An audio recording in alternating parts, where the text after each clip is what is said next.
Hello dear students, welcome back to this channel.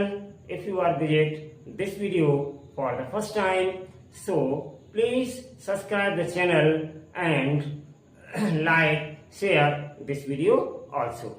Today we are going to start question number 16 of exercise 5.2. Exercise 5.2 का question number 16 आज start करने जा रहे हैं। Students बहुत ही ध्यानपूर्वक केयरफुली इस क्वेश्चन को समझिएगा, ठीक है। चलिए स्टार्ट करते हैं।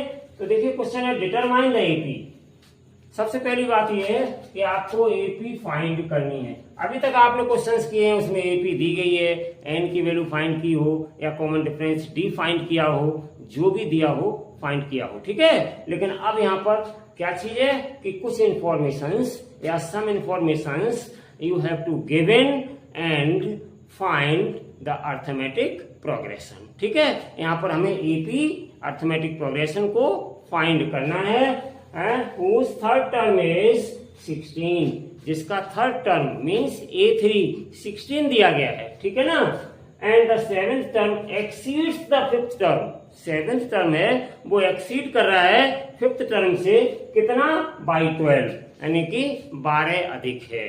तो अगर हम A5 में 12 ऐड कर दें स्टूडेंट्स, तो वो किसके इक्वल हो जाएगा, A17 के इक्वल हो जाएगा, ठीक है ना। A7 के इक्वल हो जाएगा, नॉट 17, A7 के इक्वल हो जाएगा। ये बात की बात है। तो जो बच्चों हमें A3 दिया गया है, थर्ड टर्म का मतलब क्या होता है, A3 हमें दिया गया है। तो A3 क्या है, 16 दिया गया है। AP हमें फाइंड करनी है। तो we have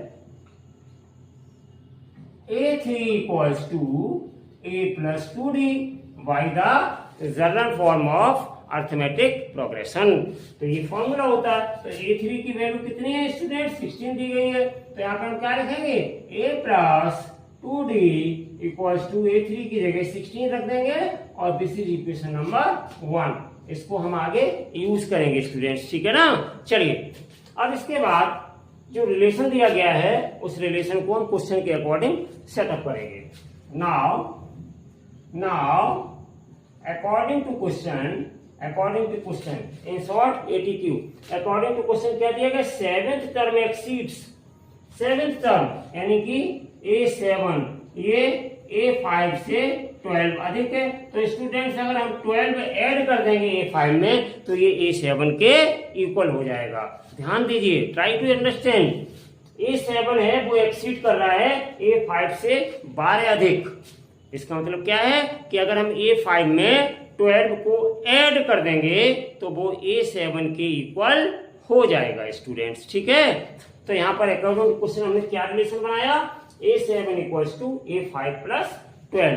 अब देखिए बच्चों यहाँ पे समझने वाली बात क्या है, ध्यान से देखिएगा। By the general form of AP, A7 क्या होता है, A प्लस 6D, A5 क्या होता है, A प्लस 4D, ठीक है ना। तो इन दोनों रिलेशंस को हम यहाँ पर यूज कर लेंगे। तो चलिए हम यूज करते हैं। तो इम्प्लाइज पुट कर दीजिएगा, A7 की जगह आप लिखिएगा A प्लस 6D, ठीक है ना। और इक्वल्स टू A5 की जगह हम कितना लिखेंगे, A प्लस 4D, ठीक है ना। और प्लस 12, इसको हम इधर ट्रांसपोज किए लेते हैं और साइन भी चेंज किए देते हैं। तो A प्लस 6D और प्लस का A इधर माइनस का A हो जाएगा और ये माइनस प्लस का 4D है, माइनस का 4D हो जाएगा और इक्वल्स टू 12, ठीक है ना स्टूडेंट्स। और इसको सॉल्व किए लेते हैं। तो देखो यहाँ पर स्टूडेंट्स A से A कैंसिल हो गया, 6D में से 4D जाएगा, सब्ट्रैक्ट हो जाएगा, तो कितना बचेगा, 2D। तो 2D इक्वल टू मेरे पास कितना आ गया, 12। सो इम्प्लाइज D की वैल्यू क्या आ जाएगी, 12 बाई 2, 2 6 जा 12। तो दिस इम्प्लाइज D की वैल्यू कितनी आ गई स्टूडेंट, 6। ये जो D की वैल्यू 6 आई है इसको हम इक्वेशन 1 में सब्स्टिट्यूट कर देंगे। Why, because here to find the arithmetic progression we find out value of A and value of D, but here value of D we already find, so now we try to find the value of A. So we substitute the value of D means common difference in equation 1 to find the value of A. Okay, चलिए तो यहाँ पर हम D की value रख देंगे इस equation 1 में, तो क्या मिल जाएगा, इक्वेशन 1 है a plus 2d equals to 16, तो this implies a plus 2, d की जगह 6 आएगा, वैल्यू 6 आई है, और इक्वल्स टू 16, तो दिस इंप्लाइज a प्लस 6 2 जा 12 इक्वल्स टू 16, तो this implies a equals to 16, ये प्लस का 12 इधर भेज दो राइट हैंड साइड में, तो माइनस का 12 हो जाएगा, तो दिस इंप्लाइज a की वैल्यू कितनी आ गई, 16 माइनस 12 इक्वल्स टू 4। तो इस तरीके से स्टूडेंट्स d की वैल्यू मेरे पास आ गई और a की वैल्यू आ गई, a की वैल्यू 4 आ गई और d की वैल्यू 6 आ गई। अब हम a और d की वैल्यू को इस अर्थमेटिक प्रोग्रेशन को डिटरमाइन करने में यूज करेंगे। तो why the general form of AP, general form AP क्या होती है, जनरल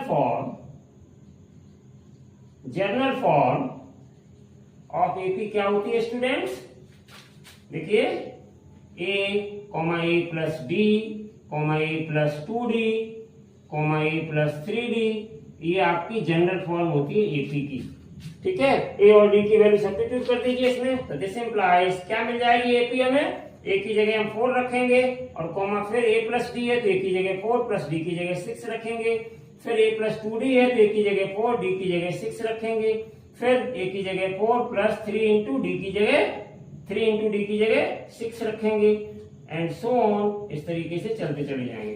तो क्या मिल जाएगा स्टूडेंट्स हमें, 4 6 और 4 10 6 2 जा 12 और 4 16 6 3 जा 18 और 4 22 एंड सो ऑन। तो जो एपी आपको गिवन होती थी वही एपी अब आपको इस क्वेश्चन में फाइंड करने के लिए आपको कही गई थी, ठीक है ना। तो यही स्टूडेंट हो जाएगा आपका आंसर, ठीक है ना। आई होप कि आपको क्वेश्चन बहुत अच्छे से समझ में आ गया होगा। स्टूडेंट्स वीडियो को शेयर जरूर कर दिया करिए, जैसे कि गरीब छात्र हैं हमारे, उनको भी इन मैथमेटिक्स के वीडियोस का पूरा लाभ या बेनिफिट मिल सके स्टूडेंट्स, ठीक है ना। आई होप कि आप इस बात को समझने की कोशिश करेंगे। Thank you very much for watching this video, see you again with a new lecture. Till then, stay healthy and take care and bye bye.